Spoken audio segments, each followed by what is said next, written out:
Welcome to NeuroDivergent by Design, a podcast for creatives, deep thinkers, and anyone navigating life a little differently. I'm Debbie, and each week I'll be sharing honest conversations, gentle strategies, and real experiences to help you create a life that works with your brain, not against it.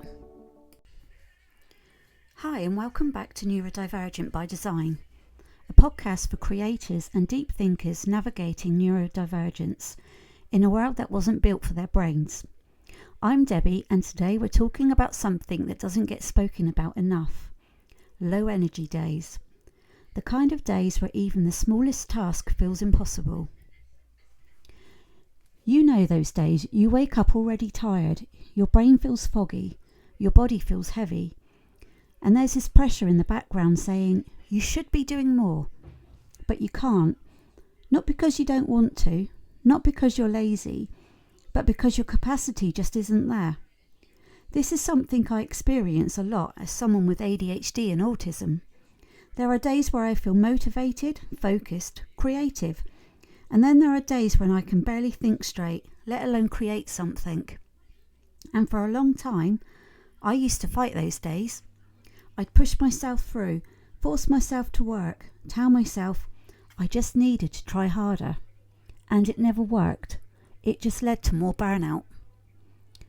Low energy days aren't random. They're often your nervous system saying something needs to slow down.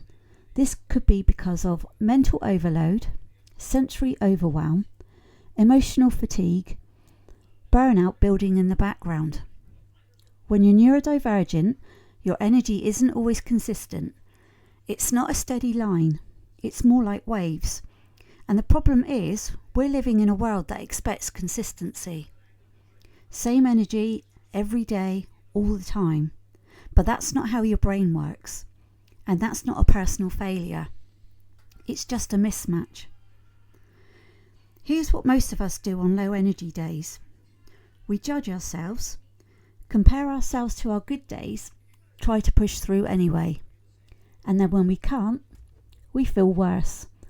And this creates a cycle: low energy, pressure, guilt, more exhaustion. It's exhausting just thinking about it.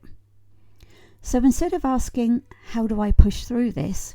Try asking, what do I actually have capacity for today?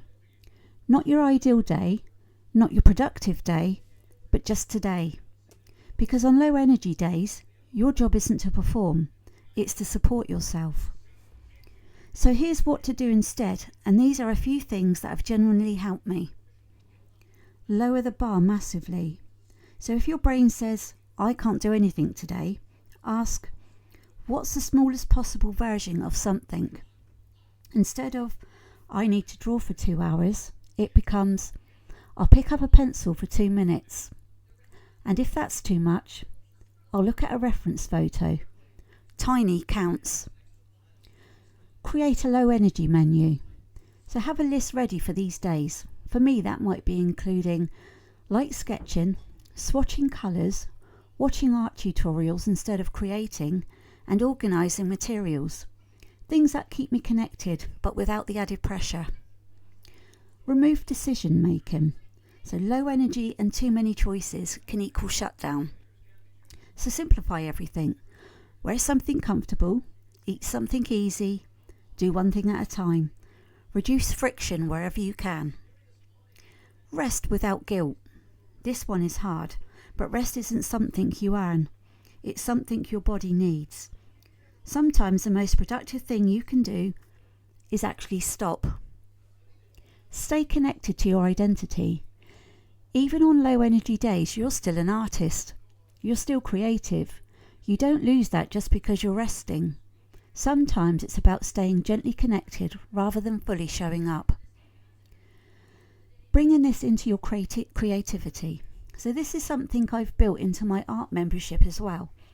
Because I know not everyone shows up with the same energy every day. Some days you might follow a tutorial, and other days you might just trace the line art, watch the video, or simply sit with your materials. And that still counts. You're still progressing. You're still showing up in a way that works for you. So here's a gentle reminder. If you're having a low energy day today, you're not behind, you're not failing, and you're not broken. You're just a human being with a nervous system that needs care. And the more you learn to listen to that, the easier things start to feel. So thank you so much for being here today and spending this time with me. If this episode resonated with you, I'd love for you to follow the podcast or leave a review. It really helps more people to find it. And if you're an artist who wants a supportive, pressure-free way to build your skills, you're always welcome inside my membership, where we focus on progress over perfection.